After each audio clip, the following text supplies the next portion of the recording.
Hi guys. This week I researched PLCs and teachers' dress code.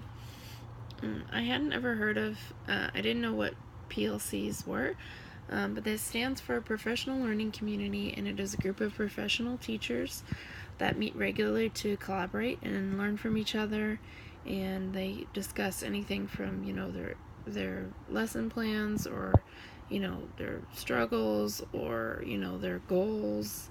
And an effective PLC is, they help the school as a whole, and they help their individual classrooms, and they help each other individually, as well as, of course, their, main goal is helping the children learn. One of the articles I read said that the term is so widely used that it is starting to lose its meaning. But like I said, when it's used appropriately and effectively, it's a really powerful thing. Some of the questions that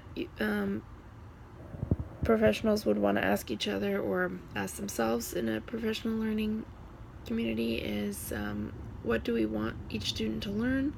How will we know when each student has learned it? And how will we respond when a student experiences difficulty in learning?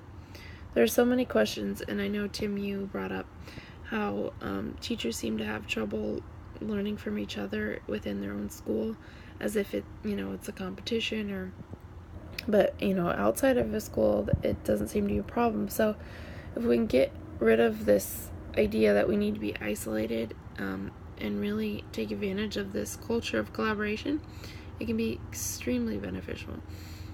A quote from the article I read says, "The powerful collaboration that characterizes professional learning communities is a systematic process in which teachers work together to analyze and improve their classroom practice."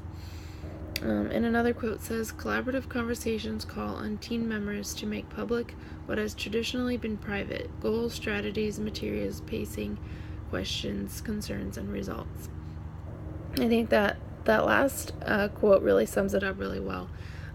What we've considered to be private, traditionally teachers, go in their own room and do their own thing, but it really shouldn't be that way, because, because we're not alone. There are so many teachers out there, and who better to learn from than the teachers that are in our own school that, have been there, especially, as a new teacher looking up to teachers that have been teaching for 20-30 years. I mean, that's what we're doing here. As we take our classes, we're learning from teachers that have been teaching for 20-30 years. So that doesn't need to end when we start, our real teaching jobs. It should continue, and, even, I'm sure veteran teachers can learn some things, maybe not as much, but I'm sure they're always learning. And, even if you've been doing something so long, you're always learning. So PLCs are very beneficial, and I'm glad that I researched this because I didn't know about them. PLCs are, vary from school to school or district to district. Some schools make them mandatory, while others it's just kind of voluntary thing. The discussion can be different for the individual PLC. They can discuss teacher work, student data, or professional literature. There are some people that argue that the effort and time that is put into it to make a successful PLC isn't really worth it. I mean, teachers are already putting so much time, into making their lessons and planning for the day, planning for the week. Not only the time that they're there, but the time that they spend at home. So, there are some people that argue that it's not worth it. But, if you have the resources and the enthusiasm, which is extremely important, it's very worth it. Okay, so I want to touch on the dress code a little bit. It was interesting, because when I started observing classrooms, like you guys know, I was homeschooled, so I don't really have, I had a teacher in high school that I'd go see once a week. So I didn't really know exactly how to dress. I thought that I should dress how a teacher would dress. So I dressed a little bit nicer, and I was very surprised to see that in each one of the classrooms I observed, the teachers were a lot more casual, like colored jeans and just not as professional as I would expect. It wasn't, a bad thing. I thought, okay, that's easier than I would think. So then by the time I had done a few observations, the next one I did, I dressed a little bit more casual.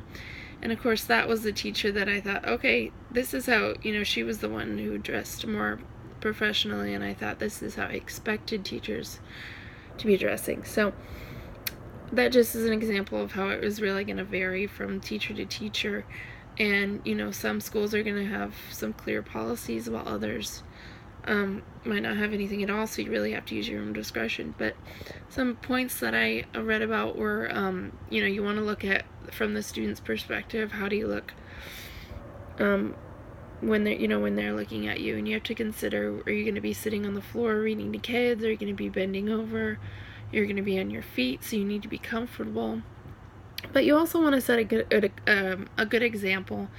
And students usually have a dress code, so it seems, fair that a teacher would too. And like I said, we want to set a good example.